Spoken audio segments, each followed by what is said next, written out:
Paul, Kit Hoover, and Mario Lopez, Access Hollywood. Star Jones and Corey Jovan, Divorce Court. Star Jones, good for her. Yes.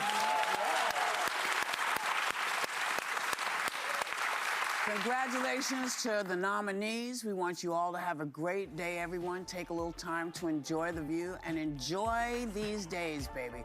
They may seem crowded and rough, but we are in this together and we're going to get through it together. We will see you tomorrow.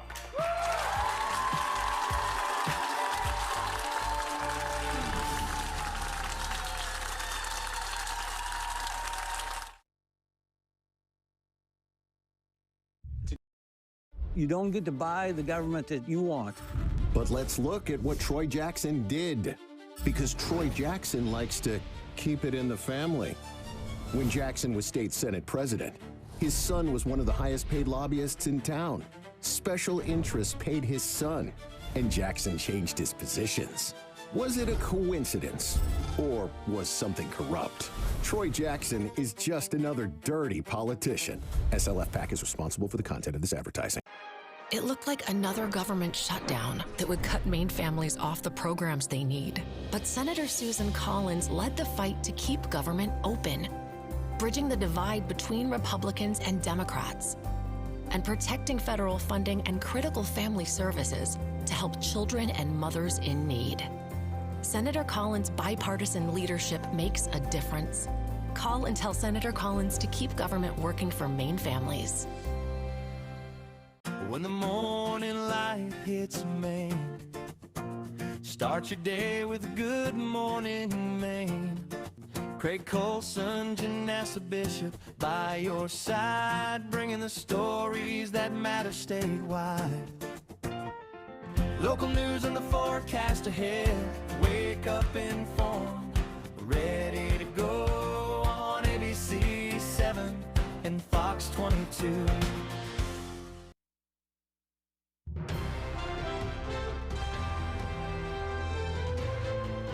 This is ABC 7 News at Noon.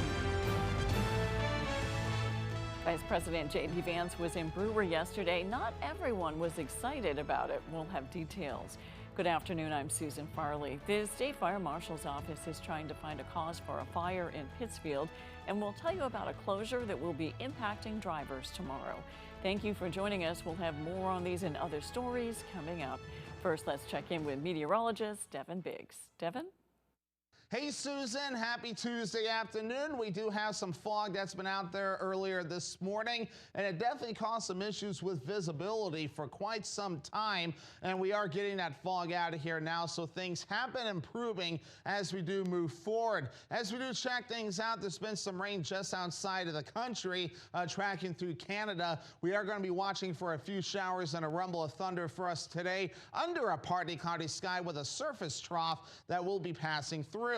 As we do zoom things out, you can still see some energy tracking off towards the north and east, but again, it's going to be that surface trough for us that will bring that shower and thunderstorm activity through this afternoon. Futurecast is picking up on that activity that will be moving through, and by later on this evening into the overnight, it clears out, but notice more fog on the way overnight, but it will be out of here through parts of your Wednesday with plenty of sunshine. Now, the wind, you may get a little bit of a wind today up to around 13 to 15 miles per hour. That will be backing off later on tonight. And then once we head towards tomorrow, not looking too bad at all. So as we move forward toward today, a few thunderstorms, low 80s for the high, otherwise partly cloudy, south wind at about 5 to 10 miles per hour. Already your hourly forecast moving forward. Again, a partly cloudy sky, a few storms, temperatures in the upper 70s, and then cooling off. Your full 5-day forecast is coming up. Susan?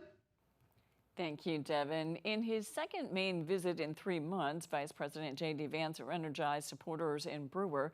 Vance is declaring the Trump administration's full support for Maine. Our Grace Blanchard was also there. Vice President J.D. Vance is calling on Mainers to, quote, defeat socialism by electing Republicans like Paula Page. We're here to send a signal that we're standing with Paula Page, and most importantly, we're here to send a signal that we are standing up for the good people of Maine every single day.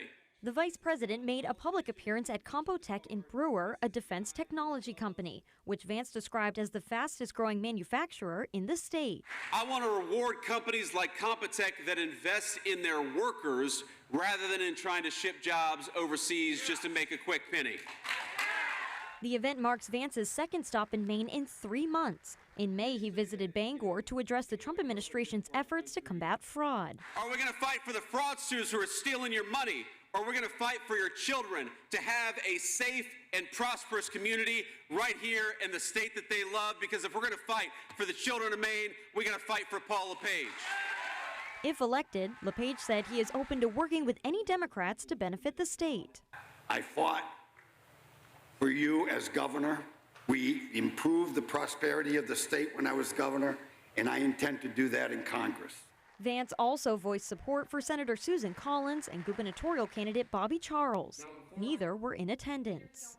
Collins and Charles have both spoken out against the Trump administration's escalating trade war with Canada, which Vance strongly defended during the event. We need to send a message loud and clear to the Prime Minister of Canada. Stop taking advantage of the people of Maine. Stop taking advantage of America. It's over. We expect fairness in our trade policy.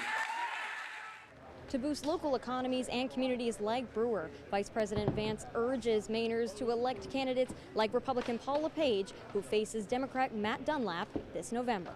In Brewer, Grace Blanchard, ABC 7 and Fox 22 News. While J.D. Vance was speaking to the crowd at Compotech, a crowd outside the venue protested the vice president's arrival. J.D. Vance's return to Maine sparked a protest from Brewer and Bangor citizens who were upset with the administration. The protesters came together to oppose several Trump administration policies, most notably the Iran war and the rising cost of essentials like food and gasoline.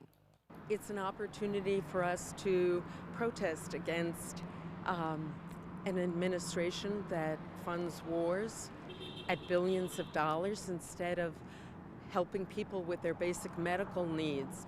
We're protesting the whole administration overall. We're Trump, ICE, just all of it. Nothing that is going on is okay, and it will never be okay. Vance visited Maine earlier this year in May. A group of protesters outside his speech at Bangor International Airport, as well as both protests, were organized by Indivisible Bangor, the same group that organizes weekly protests outside the federal building on Harlow Street. Matt Dunlap is running against Paul LePage for the 2nd congressional district seat following news reports that Vice President J.D. Vance was speaking in Brewer to campaign for LePage. Dunlap issued a statement. It said, quote, Paul LePage brags about his direct line to the White House. So far, all that's gotten us is higher prices, a trade war with Canada, raising prices, Medicaid cuts, closed maternity wards, and sending our shipbuilding jobs overseas. Now J.D. Vance is flying to Maine to bail out LePage's failing campaign. Good luck. They'd both be better off flying back to Florida, end quote. We have a heads up for drivers. Tomorrow, the Maine DOT is closing a temporary bridge next to the Llewellyn Estes Bridge that collapsed in Old Town. They say it is part of a thorough physical inspection of the site remaining in structure. DOT says the daytime closure will allow personnel to safely access and inspect the site as the investigation continues. They say other closures may be needed. Traffic will be rerouted along the established and previously used detour route. The State Fire Marshal's office is trying to find the cause of a bad house fire in Pittsfield. The fire on Hussey Road was reported around 5:45 Sunday morning. A neighbor had spotted thick black smoke coming from the building and called for help. Fire crews say a large portion of the home was already engulfed in flames when they arrived and started their attack. They were able to protect a nearby barn, but the home appears to be a total loss. Authorities say the home was undergoing renovations and no one was living there. Investigators are now trying to determine what started that fire. A man is facing several charges following an alleged stabbing in Exeter. The Penobscot County Sheriff's Office says they were called to a home on Avenue Road Friday afternoon for a report of a man assaulting family members. When they arrived, they found 33-year-old Babby Tatum walking in the middle of the road and detained him. They then learned that the two people had been injured during the alleged assault, including one victim who had been stabbed. Tatum is now charged with aggravated assault, domestic violence assault, and criminal threatening. Additional charges are pending. The trial for a Norridge Walk man charged with killing his girlfriend's son got underway yesterday in Somerset County. 59-year-old Daniel Markey is accused of killing 38-year-old Christopher Nickerson in March of last year. Police were called to a home on the River Road in Norridge Walk after the sheriff's office received a 911 call about a shooting at the home. Officials say when deputies arrived, they found Nickerson deceased. Court documents indicate the two got into a fight after Nickerson confronted Markey about the way Markey was speaking to his girlfriend. Markey claims it was self-defense, and his trial is expected to continue through Friday. The Penobscot County Sheriff's Office arrested a transient man on drug charges following a probation search. The Sheriff's Office says deputies conducted a probation search on an RV located at a local business in Herman.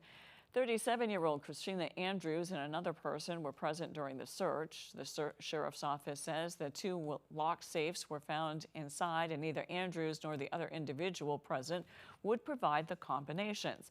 So the deputies seized them, got search warrants, and with the help of Bangor Fire, pried them open. The Sheriff's Office says they contained roughly 150 grams of fentanyl, cocaine, methamphetamine, and MDMA. They also recovered a handgun, a realistic-looking BB gun, and approximately $3,500 in cash, believed to be the proceeds from drug trafficking.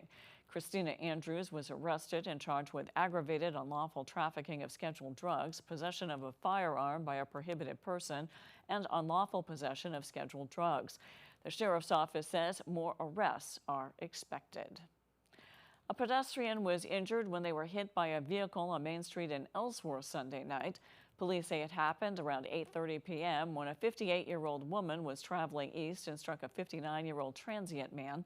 According to police, their investigation indicates the pedestrian stepped into the path of the vehicle outside of a crosswalk and without crossing signal. They say officers also observed indications that the pedestrian may have been under the influence. The pedestrian was transported to a local hospital for treatment and was later released. The driver was not injured. No charges are pending at this time. Bangor police were called to a rollover accident on Outer Hammond Street during Monday morning's busy commute. Authorities say they received multiple calls after an SUV left the roadway and landed on its roof between B&L Auto and Jamar Construction Products. Police and EMS were still gathering details when our crew arrived on the scene. They were able to tell us the driver was the only occupant in the vehicle at the time of the crash. The fire department were here also due to the fact that the vehicle was rolled over or possible entrapment, but there was no entrapment. The driver, whose name has not been released, was transported by ambulance to the hospital. Coming up on ABC 7 News at noon, the trade war with Canada is escalating. We'll be right back. You know what today is? It's Tuesday. Just reminding you that whatever day of the week you get hurt, we're your go-to lawyers. If you've been hurt, call us right now. Hurt in an accident, what do you do?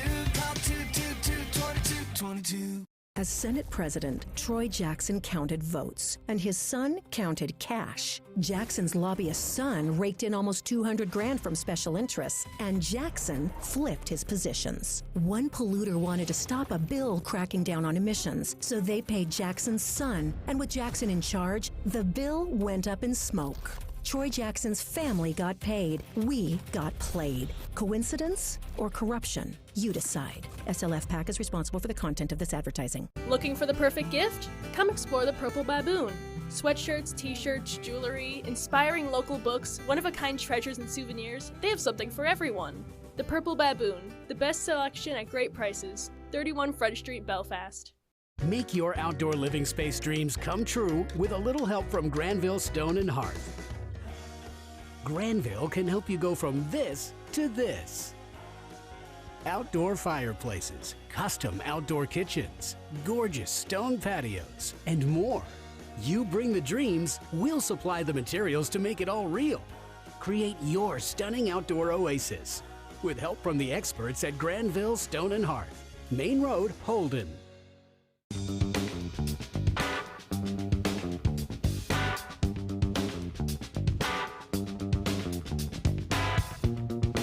Roto-Rooter has served the greater Bangor area and beyond for 35 years, offering plumbing, hydrojetting, snaking, descaling, video inspection, and grease interceptor cleaning services.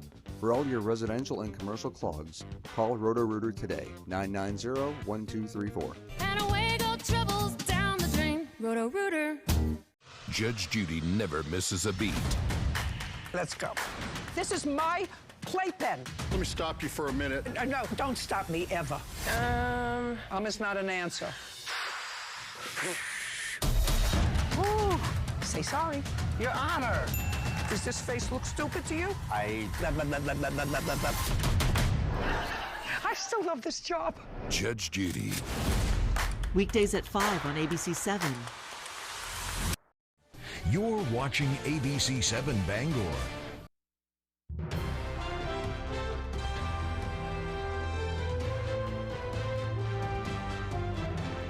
President Trump is escalating his trade war with Canada, threatening new tariffs as Canada retaliates with its own tariffs against the U.S. ABC's Rachel Scott has more.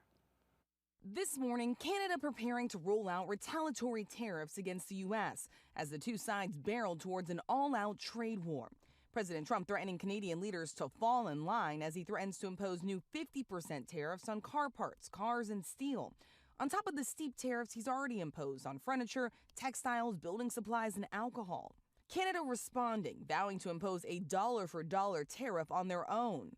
The president brushing that off, writing on social media, "We don't need Canada, they need us." But overnight, the president did admit the U.S. does need Canada for some items, like aluminum. You know, selfishly, we need aluminum in this country. We don't have it. We get it all from Canada for the most part, and we need it badly. Canadian Prime Minister Mark Carney warning it is America's auto workers that will be impacted. What message does that send to the workers in Michigan and Ohio and Kentucky and Alabama who rely on Canadian demand? And the Premier of Ontario blasting President Trump. Well, he can kiss my as far as I'm concerned. It comes as the U.S. ramps up the economic pressure against Iran as the war nears its 7th month and a virtual stalemate in the Strait of Hormuz. Treasury Secretary Scott Bessent was expected to unveil a host of sanctions against Iranian trade partners, which both he and the president referred to as economic D-Day. But Secretary Bessent only warned those sanctions were to come, and he didn't name any countries, including China, Iran's top trade partner. Why not impose the sanctions today?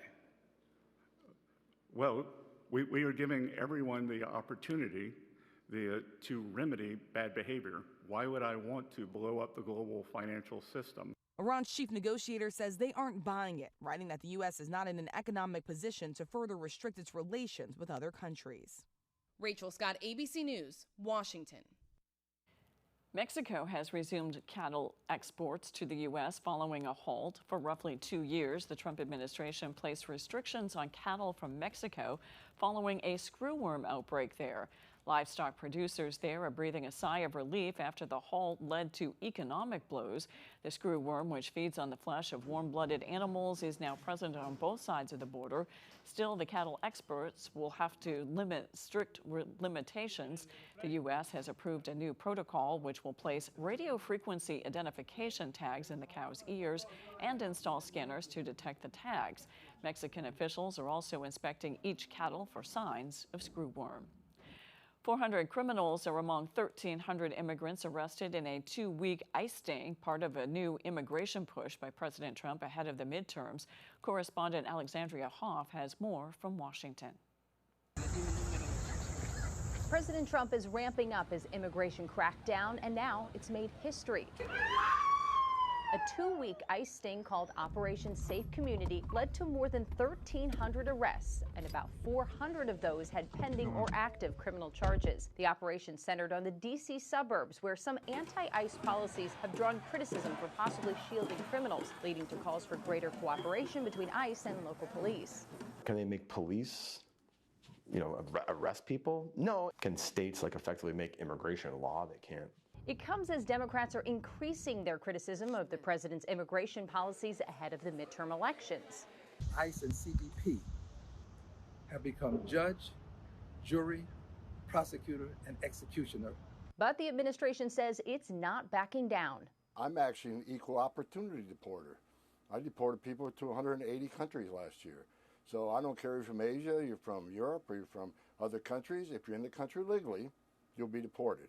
At the same time, the administration is reportedly planning to crack down on asylum seekers with the biggest mass visa revocation in American history. Up to 200,000 visa holders could be impacted. Most of those are now working in the U.S. legally. They're thinking, hey, people are coming in, filing asylum applications just to get solely a work permit. The White House is also cracking down on so-called birth tourism, with almost 900 visas revoked so far. In Washington, Alexandria Hoff, Fox News. After the break, the Bangor area homeless shelter is in need of some items. We'll explain when we return. Here are the facts about Susan Collins and Medicaid. Susan Collins was the deciding vote to advance Donald Trump's Medicaid cuts. Susan Collins was the deciding vote to advance the bill. Now, thousands more Mainers are expected to lose their Medicaid coverage. Hospitals and clinics are shutting down, all to give massive tax breaks for billionaires. Look up the facts yourself and tell Susan Collins to stop voting for Trump's healthcare cuts. From the heart of Maine, where rugged beauty meets timeless craftsmanship, Richard Henderson & Sons Masonry, taming the outdoors through groundwork, retaining walls and seawalls, building custom fireplaces that become the centerpiece of your home, crafting granite steps and patios that invite you outdoors, designing hardscapes that turn yards into living spaces, built to last, crafted for life. Richard Henderson & Sons Masonry, quality in every stone. For the best selection in classic and contemporary furnishings, stop by Richard Parks Furniture on High Street in Ellsworth. Handcrafted New England-made bedrooms and dining rooms, imported Scandinavian recliners and upholstery, more than 40 lines of furniture for the home and patio. Richard Parks Furniture is your #1 stop for quality, functionality, and well-designed furniture at affordable prices. Richard Parks Furniture. Discover Richard Parks. 132 High Street in Ellsworth. Discover Richard Parks. On the pavement, Sunday, October 4th at the Sea Dog on the Bangor waterfront. Register now at purpleirisfoundation.com or scan the QR code. Start a fundraiser. Win prizes. Sign up by September 1st and get a free t-shirt. Goodie bags for the first 200 people to register. Cancer survivors sign up for free. Proceeds support those battling cancer in Maine. Pound the Pavement, sponsored by the Sea Dog, Summit America, Peter and Deb Brontis, Eventful Maine, ABC7, and Fox 22. Some say the pen is mightier than the sword, but have they considered this?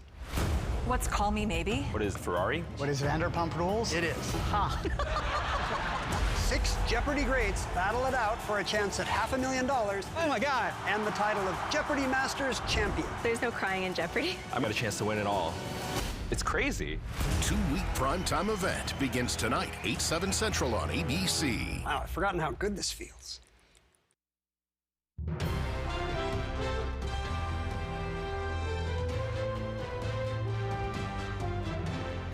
Summertime means more time with your kids. Grab your keys, grab your phone, and grab your kids when you leave the car. ABC's Lionel Moisey has more. Summer errands could come with a hidden danger, that being hot cars. In just 10 minutes, a car's interior can heat up by 20 degrees Fahrenheit. That's especially dangerous for kids. They overheat faster than adults and often can't get themselves out. On average, 37 children under age 15 die each year in the U.S. from heat stroke after being left in a vehicle. Pediatricians at healthychildren.org share some tips to help keep kids safe. They include checking the back seat, avoiding distracted driving, being extra alert when your routine changes, keeping kids away from your car and its keys, and leaving your cell phone, purse, or backpack in the back seat as a reminder to check back there when you arrive at your destination. With this Medical Minute, I'm Lionel Moise.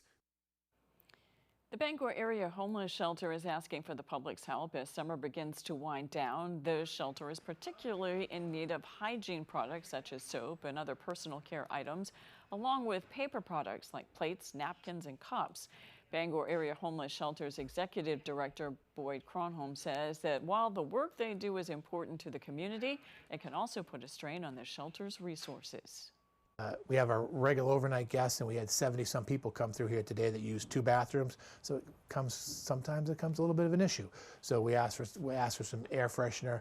dry shampoo, things along those lines that people, not all of that is for the people who stay here, a lot of that are for the people who aren't staying here. And they. The Bangor Area Homeless Shelter is open every day from 9 a.m. to 5 p.m. When we return, Devin Biggs has your 5-day forecast.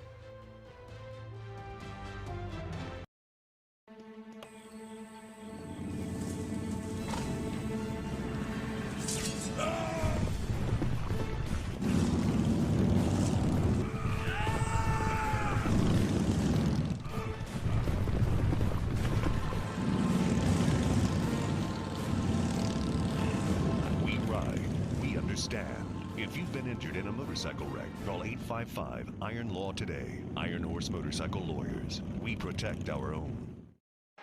It looked like another government shutdown that would cut Maine families off the programs they need. But Senator Susan Collins led the fight to keep government open, bridging the divide between Republicans and Democrats, and protecting federal funding and critical family services to help children and mothers in need.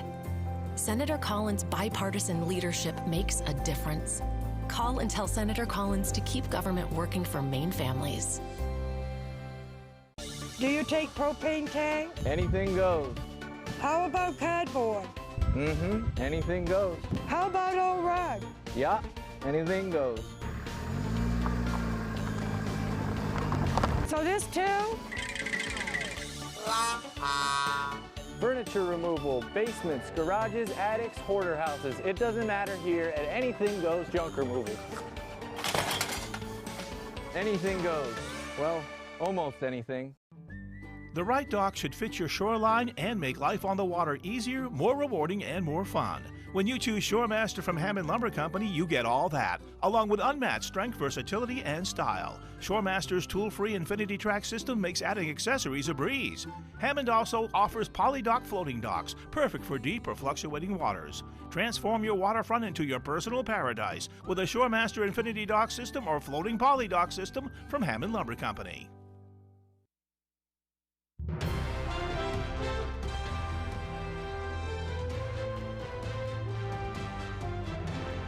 Let's check your full forecast with Devin Biggs. Devin? Alrighty, Susan, thank you very much. Your full weather forecast brought to you by Old Town Redemption Center, now offering a 10% bonus on your returnables and a monthly $100 drawing. Alrighty, here we go as we check things out. We do have some fog that developed earlier this morning, and that has now gotten out of here as we do have some sunshine now, and it's definitely going to be nice out there as we do move forward. No advisories out there now, so wave heights are down as well. 2-foot wave heights being observed all farther out towards sea. 3 to 4 foot wave heights now. So again, the ocean definitely behaving itself as we speak. So as we do take a look, again, we do have some clouds that are tracking off towards the east. A little bit of precipitation up in parts of Canada with an area low pressure that continues to track off towards the north and east. But for us, it is that surface trough that's going to be bringing with it that chance for showers and thunderstorms for us. Some other areas seeing a little bit of activity across parts of the Midwest and Central Plains. But again, for us, it's going to be that surface trough that will bring with it that chance for showers and thunderstorms with it today. And that will start to back off later on tonight and will clear out for quite some time with more areas of dense fog. But then once we head towards Wednesday, lots of sunshine, few passing clouds, and even once we head towards Wednesday night, still looking nice. Thursday, a few more clouds will start to approach. We do need the precipitation. No, look at the drought that we still have. Moderate to severe drought across a good part of the state. Other spots are considered abnormally dry. Now, as we talk about the dew points, we'll have more precipitation on the way soon. We'll notice that Thursday, with dew points rising into the middle to even upper 60s, we'll be back down as we head towards Friday, and then Saturday, more comfortable air will be entering the picture. But in the meantime, though, our average high temperature is 78 degrees. We have 70s and even some 80s on the way, so overall temperatures will be near average as we do move forward in time. So for today, we have lower 80s, partly cloudy, with a few thunderstorms on the way, and that south wind at about 5 to 10 miles per hour. Overnight, mid-50s, some showers and storms early, then partly cloudy, some more fog on the way with a light and variable wind. And then for tomorrow, mostly sunny, nice out there, low 80s for the high, West wind at about 5 to 10 miles per hour. Your extended forecast for your Thursday, partly cloudy with highs in the lower 80s, mid-70s for your Friday with a chance for showers and storms. And then for your Saturday, mostly sunny, highs in the upper 70s. Thank you, Devin. Thousands of Iraqi Kurds are celebrating the birthday of Islam's prophet Muhammad. Religious chants and the beat of drums filled the city center as crowds marked his birthday. Volunteers passed out sweets and candies in celebration, and many gathered near the historic citadel, where a massive sign with the name Muhammad was displayed. The holiday has been celebrated in Iraq for centuries. Twin giant pandas are getting doubly delicious treats to celebrate their second birthday. The adorable female cubs at the Berlin Zoo, Lenny and Lottie, are getting a whole lot of attention as they chow down on an ice cake made from frozen beetroot and carrot juice. Zookeepers say the twin sisters, born on August 22nd, 2024, are becoming increasingly independent, but still spend much of their time with their mother. They noted that Lottie has developed a taste for bamboo and eagerly participates in medical training. Lenny prefers staying close to her mother and is less enthusiastic about the health checks. Lenny and Lottie are the second pair of giant panda cubs born at the Berlin Zoo after brothers Pitt and Paul were transferred to China in 2023. That's all for ABC 7 News at noon. Thanks for watching. I'm Susan Farley. We'll see you this evening on ABC 7 News at 6. Have a great afternoon.